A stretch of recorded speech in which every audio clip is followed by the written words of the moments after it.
Witam Państwa bardzo serdecznie. Drugi dzień konferencji Impact Fintech w Katowicach. Moim Państwa gościem jest Elliottem z firmy MAMBU. Elliot, it's really nice to have you here. Thank you. Tell me about MAMBU. What is it and what is composable banking? Because this is one of the mission of the MAMBU. Absolutely. So MAMBU is the leading SaaS core banking provider. We are pretty much unique in the market in the fact that we are very, very much focused on the core banking. We believe in building an ecosystem which is really composable banking, which I'll come back to in a second.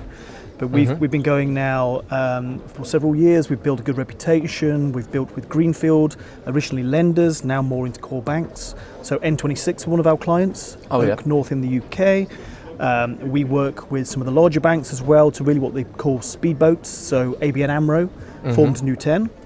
Santander we also work with on some of their speedboats, and we see that as a developing market. So it's working with the fintechs who are lenders and core banks, and also with the more traditional type banks. And so you are between the old and the new? We do both. So we help the old come to the new, and we help the new to grow from either nothing or to expand their markets.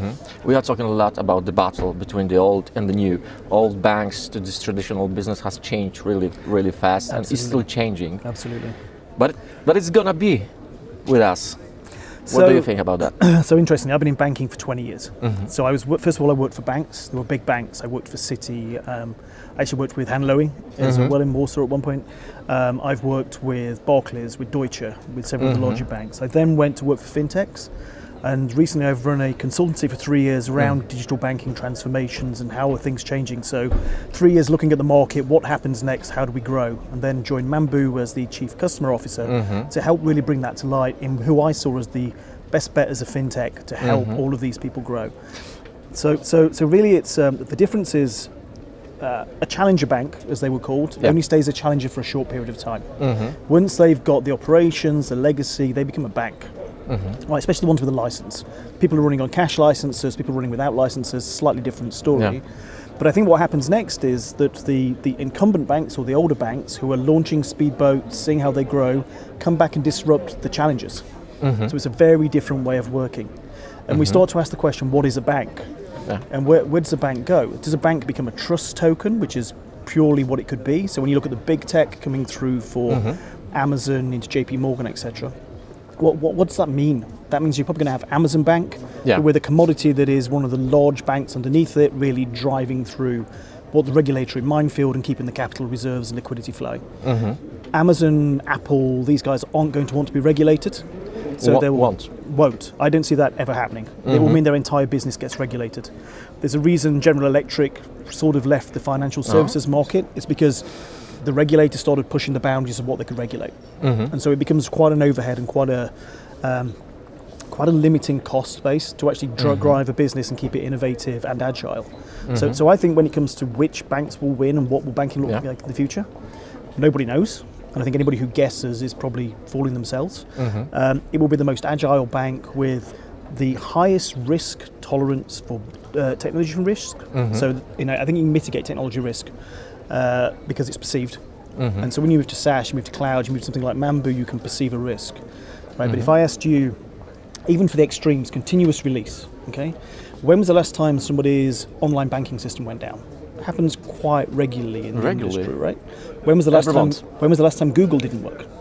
No, I don't remember. And Google have continuous release. They have the mindset and the technology delivery that MAMBU has. As we drive into this market of saying we need to be more like Google, less like the traditional online mobile banking solutions. And it sort of brings back to composable banking, your initial conversation. So composable banking is a move further, I think, an evolution from best of breed and best of suite to being best of what is needed, so best of ecosystem. It's building collaboration, and it's a player such as MAMBU being the best core banking system in the market and aligning with the best front end in the market, the best origination of lending in the market.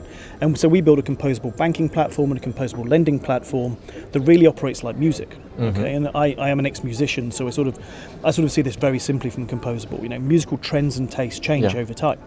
So are they going back? Are they going back? Okay, things come back, things go full circle.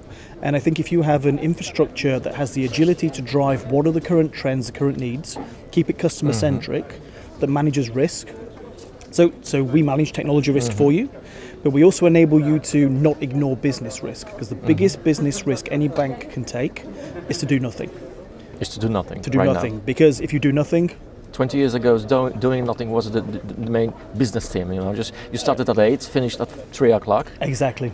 And that was going. And that was it. And actually, that's the biggest problem in the market, because that mindset, where you don't take risks, you don't take action. As I was banking 20 years, it's very slow. You can move at the speed of bank, or you can move at the speed of fintech. And I think that's the only two differences in what is a bank and what is a fintech. Fintech's much more agile, much quicker, able to satisfy customer needs much faster, able to develop needs that they don't even know about yet. And so building that ecosystem of composable banking, where we have the ability to build what is needed today and for a future that we can't predict yet, is fundamental in the success of the banking system. Going back to these huge IT companies like Facebook and Google, do you think that the governments would agree to Facebook to launch their own currency? It's a tough one. So it depends how you look at it. And I was on a panel earlier discussing data as a currency. Okay, and so I think when you talk about a currency, I think data is a commodity.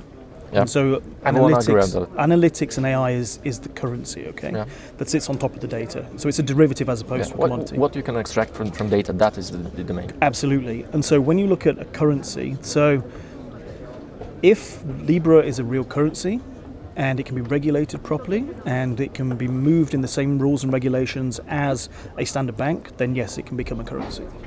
Now, do you agree with what you said? I mean, is it regulated or? Currently, no. But if it's going to be a true currency that people have faith in, it has to be. Having an unregulated currency does not set us in a place where we need to be moving forward. Okay, they're not the first people to try it. Okay.